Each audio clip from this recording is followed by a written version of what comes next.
something romantic about remote islands. People always imagine peace, solitude, the ultimate escape. But having heard what I have, and spoken to people who've lived through things, I've learned that remoteness can hide things. Terrifying things. Far away from the safety of cities, in places where no one can hear you scream, the rules change. This isn't fiction. These are true horror stories from remote islands. And if you've ever dreamed of escaping to one, these stories might change your mind. Let me start with the Isle of Skye, Scotland. In 2007, I was doing freelance work for a small Scottish travel magazine. I ended up interviewing a retired Coast Guard officer named Dougal Reid. He told me a story he'd never shared publicly. A story I've never been able to forget. Back in the 80s, Dougal responded to a distress call from Neast Point Lighthouse. The light had gone out during a thick fog. They assumed the keeper had lost power or was injured. But when Dougal and his team arrived, the place was intact. The lighthouse was unlocked. Power was on. Tea was still warm in the pot. But the keeper, Ian MacLeod, was gone. No sign of struggle, no note, just an unfinished logbook entry from the night before. Heard them again. Voices in the fog. The most disturbing part. For 2 days after Ian vanished, passing cargo ships reported receiving strange signals from the lighthouse radio. Weak, almost like whispers. The message? Just a few chilling words on repeat. Please help. They're in the fog. Despite extensive searches, Ian was never found. Dougal told me, years later, he'd sometimes wake up at night, still hearing that voice through the static.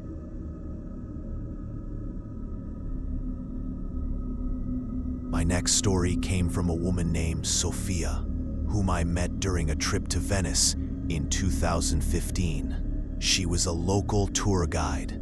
After a few drinks one night, she told me the kind of story that's not meant for tourists. There's a small island just off the Venetian coast called Poveglia. It's completely off limits to the public, technically illegal to set foot on. But that didn't stop Sophia and her boyfriend Marco from sneaking onto it back in 2008. They thought it would be an adventure. She was into urban exploration. He brought a video camera. The island was once used to quarantine plague victims in the 1700s, and later became an asylum. You can still see the decaying buildings, some with beds and rusty surgical tools left behind. Sophia told me she never believed in ghosts until that night they heard what sounded like moaning coming from the old bell tower. When Marco went to investigate, Sophia stayed back. She watched from outside as he entered the base of the tower, and then the bell rang 3 times. There's no bell in that tower anymore. It was removed decades ago. She ran inside, but he was gone. She screamed his name, searched every floor, even went up to the top. No sign. Then she heard footsteps behind her and turned, expecting him. Instead, she saw a man in a plague doctor's mask, standing completely still in the hallway. She ran. She flagged down a fisherman the next morning, hysterical. Marco was found hours later in a nearby abandoned building, dazed, covered in scratches, and speaking in Latin. He never explained what happened. They broke up shortly after. To this day, he refuses to talk about it.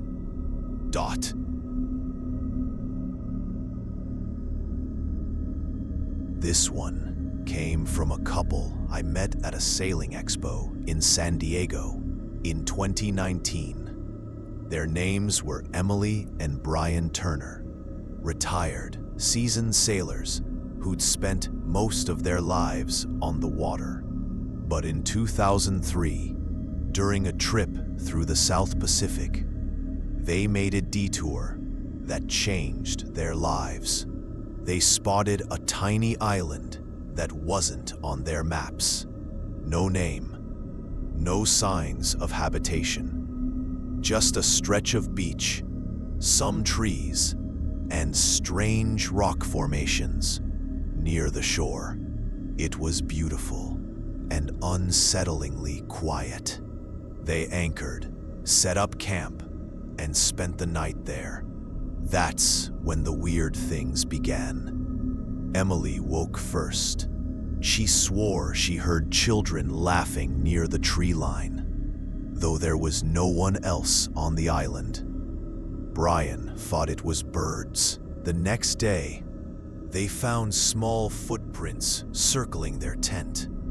Too small for adults. Barefoot. They tried to leave, but their boat's engine failed. It had been perfectly fine the day before. That night, Emily said she saw figures moving just offshore, thin, with long arms and pale skin. One came out of the water and stood watching them. It didn't move, just stared. They built a fire and stayed awake until sunrise. By morning, Brian had had enough. He got the emergency sail ready while Emily packed. As they pushed off, she looked back. On the shore, there were 5 of them. Tall, unmoving silhouettes, standing ankle-deep in the waves. When they got far enough away, the engine mysteriously started working again. They never spoke of it publicly. Not until years later, when I recorded their testimony. Brian said something to me at the end that still gives me chills. The ocean has places not meant for people. That island, whatever it was, didn't want us to leave. And I think maybe next time, someone won't. We like to think we know the world, that every place is mapped, that every island is just a dot in a GPS. But these stories remind me that some places are forgotten for a reason. Remote islands have always held mystery. Maybe it's the silence. Maybe it's the isolation.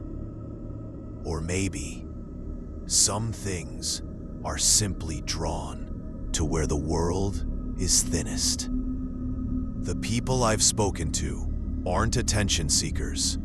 They're not selling books or making YouTube videos. They just lived through something they can't explain and needed someone to hear them.